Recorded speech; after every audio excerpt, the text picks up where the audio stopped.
नमस्कार साथियों, स्वागत है आपके अपने YouTube channel JNB student take में।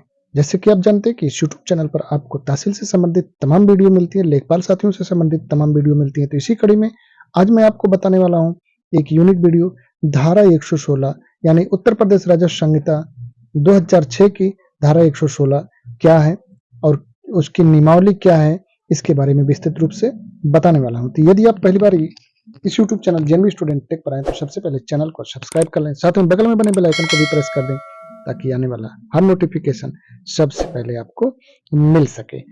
तो मैं आपको इस वीडियो में बताऊं कि धारा जो 116 और 117 है उसमें क्या-क्या नियम है और कैसे-कैसे दाखिल किया जाएगा, क्या-क्या प्रक्रिया है, किसके यहाँ दाखिल किया जाएगा, उसमें लेखपाल का क्या महत्व है, इन सब के बारे में विस्तृत रूप से बताने वाला हूं। तो बने रहिए शुरू से अंत तक, स्टेप बाय स्टेप सारी जानकारी हासिल करिएगा, तभी आपके समझ में आएगा।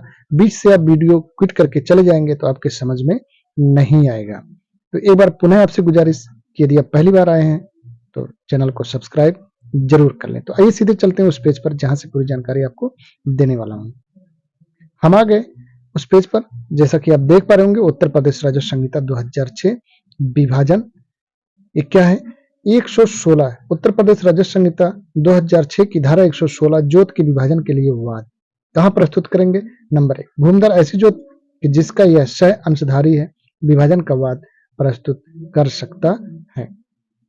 आपके समझ में आ गया होगा, यदि उसमें वो हिस्सेदार है तो वह वाद प्रस्तुत कर सकता है। उसके बाद कह रहा नंबर 2 में ऐसे प्रत्येक वाद में न्यायालय ऐसी जोत के विद्यमान वृक्षों, कुओं और अन्य सुधार का विभाजन कर सकता है, लेकिन जहां पर ऐसा विभाजन संभव नहीं है वहां पर उपरोक्त वृक्षों, कुओं और अन्य सुधारों एवं उनके मूल्यांकन का विहित रीत से विभाजन और समायोजन किया जाएगा।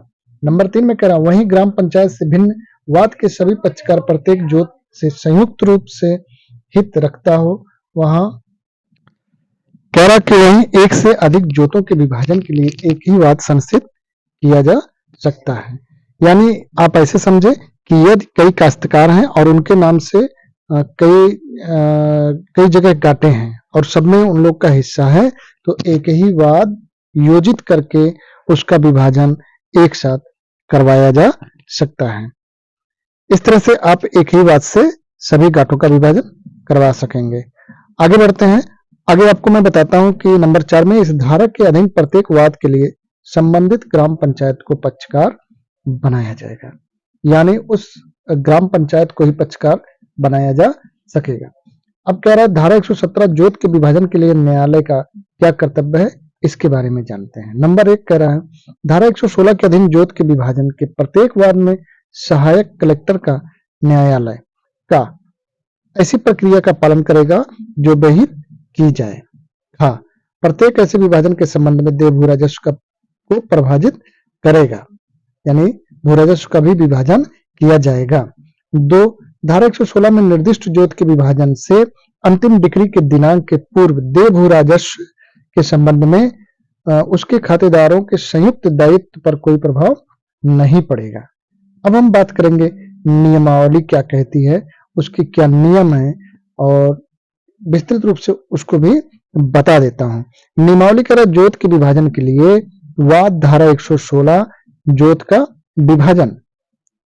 इसमें नियम 107 में कह रहा जोत के विभाजन के प्रत्येक वाद पत्र में वृक्ष, कुआं और अन्य अस्थियों सहित निम्नलिखित विवरण सम्मिलित होंगे।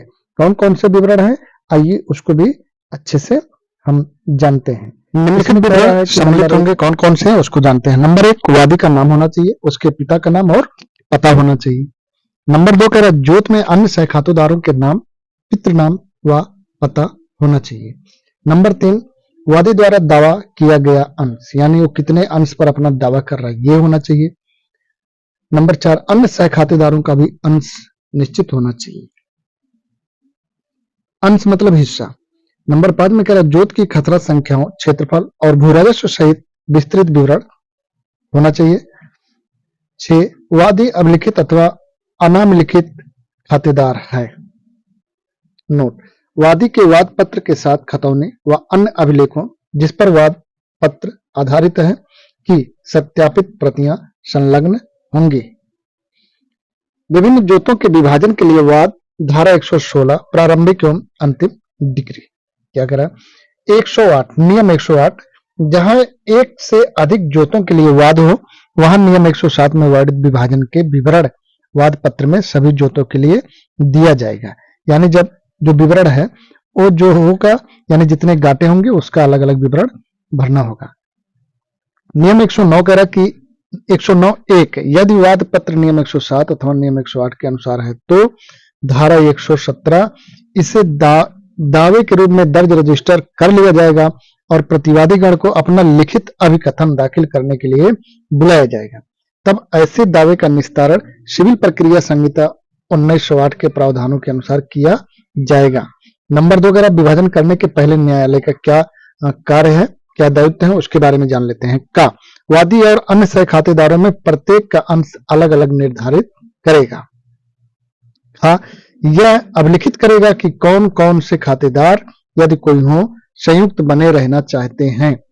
और गा जोत में प्रत्येक गांठे पर लागू कलेक्टर द्वारा निर्धारित सर्किल रेट के अनुसार जोत या जोतों का मूल्यांकन करेगा। इसमें 2 चीज हो सकता है, यानी मान लीजिए एक कोई काश्तकार अलग होना चाहता है तो उसका अलग बनेगा, बाकी अगर कोई चाहते हैं कि हम लोग संयुक्त रहेंगे तो संयुक्त रह सकते हैं। सर्किल रेट के अनुसार जोत होगा तो सर्किल रेट को भी आपको पता करना पड़ेगा। नंबर 3 करें यदि दावा डिक्री किया जाता है तो न्यायालय वादी का हिस्सा घोषित करने के लिए प्रारंभिक डिग्री पारित करेगा। 4 प्रारंभिक डिग्री क्या है उसके बारे में जानते हैं। प्रारंभिक डिग्री तैयार होने के बाद उप जिलाधिकारी लेखपाल से कुर्रा तैयार करवाएगा। अब देखिए कुर्रा का काम यहां से शुरू हो जाएगा। 5 लेखपाल इस निम्नित आदेश प्राप्त करने के दिनांक से 1 माह की अवधि के अंदर कुर्रा की व्याख्या प्रेषित करेगा और कुर्रा तैयार करते समय निम्नलिखित सिद्धांतों का पालन करेगा। कौन कौन से सिद्धांत है उसको जानते हैं। का प्रत्येक पक्षकार को जोत में उसके अंश के अनुपात में गांठा अथवा गांठों को आवंटित किया जाएगा। हाँ, प्रत्येक पक्षकार को दिया गया भाग यथासंभव संगत होगा। गा में कह रहा जहां तक संभव हो सकेगा किसी भी पक्षकार को ना तो सारी की सारी निम्न श्रेणियों की भूमि भी ही दी जाएगी और ना ही सारी की सारी प्रवर श्रेणियों की ही भूमि दी जाएगी। यानी जो भी निर्धारण लेखपाल के द्वारा किया जाएगा उसमें ऐसा भी नहीं होगा कि किसी को सबसे खराब जमीन दे दी जाए और किसी को सबसे अच्छी वाली जमीन दे दी जाए। घा में कह रहा है कि जहां तक संभव हो सके वर्तमान खेतों को विभक्त नहीं किया जाएगा अथवा गांठों को आवंटित किया जाएगा।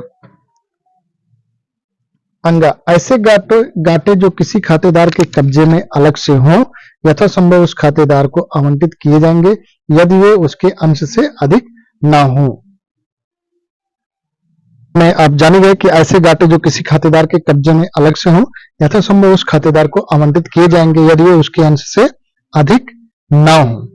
4 यदि गांठा या उसका कोई भाग वाणिज्यिक मूल्य का है अथवा सड़क आबादी या किसी अन्य वाणिज्यिक मूल्य वाली भूमि से लगा हुआ है तो उसे प्रत्येक खातेदार को आनुपातिक रूप से आवंटित किया जाएगा और द्वितीय शर्त के प्रकरण में उसे सड़क आबादी अथवा वाणिज्यिक मूल्य की अन्य भूमि से लगा हुआ आनुपातिक रूप से आवंटित किया जाएगा। आपके समझ में आ गया होगा, ना समझ में आया होगा एक बार पुनः आप इसको पढ़ लीजिएगा। किया जाएगा। और 6 में कह रहा है यदि सह खातेदार आपसी सहमति अथवा पारिवारिक बंदोबस्त के आधार पर अलग अलग कब्जे में हैं तो कुर्रा यथासंभव तदनुसार नियत किया जाएगा। यानी यदि मान लिया किसी ने मकान बना रखा है तो उसके मकान को डिस्टर्ब नहीं किया जाएगा। इस तरह से होगा। 6 नंबर के अगर जब लेखपाल द्वारा कुर्रा से संबंधित आख्या प्रेषित की जाएगी तो उस पर आपत्ति आमंत्रित की जाएगी और उसके बाद उप जिलाधिकारी पक्षों को सुनवाई का अवसर प्रदान करने और लेखपाल द्वारा प्रेषित आख्या के विरुद्ध दाखिल आपत्ति यदि कोई हो पर विचार करने के बाद समुचित आदेश पारित करेगा। अब देखिए जब लेखपाल की आख्या आ जाएगी तो आपत्ति का भी समय आपको मिलने वाला है। 7 नंबर कह रहे यदि आख्या और कुर्रा की पुष्टि उप जिलाधिकारी द्वारा कर दी जाती है तो अंतिम डिक्री बनाई जाएगी। 8 में कह रहा है कि अंतिम डिक्री के प्रकरण पर न्यायालय कि क्या क्या कार्य हैं वो समझ लेते हैं। का में कह रहा है वादी के अंश को प्रतिवादी अंश से सीमांकन द्वारा पृथक कर देगा। खा अभिलेख पर एक मानचित्र रखेगा जिसमें वादी को दी जाने वाली संपत्तियों को प्रतिवादी को दी जाने वाली संपत्तियों से पृथक विभिन्न रंगों से दर्शाया जाएगा, यानी रंग भेदी एक नक्शा भी तैयार किया जाएगा। ग पक्षों द्वारा देय भू राजस्व को विभाजित करेगा, यानी कितना कितना भू राजस्व कौन कौन देगा इसका भी विभाजन हो जाएगा। घ अधिकार अभिलेख एवं मानचित्र को तदनुसार संशोधित करने का निर्देश देगा। 9 कह रहा है यदि पक्षों के बीच साम्य का समायोजन करने के लिए पेड़ों, कुओं या अन्य सुधारों के संबंध में प्रतिकार का भुगतान आवश्यक हो जाता है तो संबंधित राजस्व न्यायालय अंतिम डिग्री के प्रकरण पर आवश्यक आदेश भी पारित कर सकेगा। अंतिम 10 में क्या कह रहा है कि 10 उप जिलाधिकारी 6 माह की अवधि के अंदर वाद को तय करने का प्रयास करेगा और यदि वाद ऐसी अवधि के अंदर तय नहीं किया जाता है तो कारण अभिलिखित किया जाएगा। इस तरह से आपके समझ में आ गया होगा कि धारा 116 और 117 राजस्व संहिता उत्तर प्रदेश की धारा 116 117 क्या कहती है इसके बारे में, और जो नियमावली है इसकी उसके बारे में मैं विस्तृत रूप से आपको बता दिया कि कैसे क्या नियम है, क्या प्रावधान है। इसकी विस्तृत जानकारी आपको शायद मिल गई हो। यदि इसमें कोई त्रुटियां रह गई हो तो कमेंट बॉक्स में आप कमेंट करके मुझसे उसमें सुधार या उसकी जानकारी ले सकते हैं। धन्यवाद। वीडियो कैसा रहा कमेंट बॉक्स में जरूर कमेंट कर दें और इतनी मेहनत से वीडियो को बनाया जाता है, कम से कम वीडियो को लाइक कर दें, अपने साथियों को भी शेयर कर दें ताकि इसकी जानकारी सबको हो सके। धन्यवाद।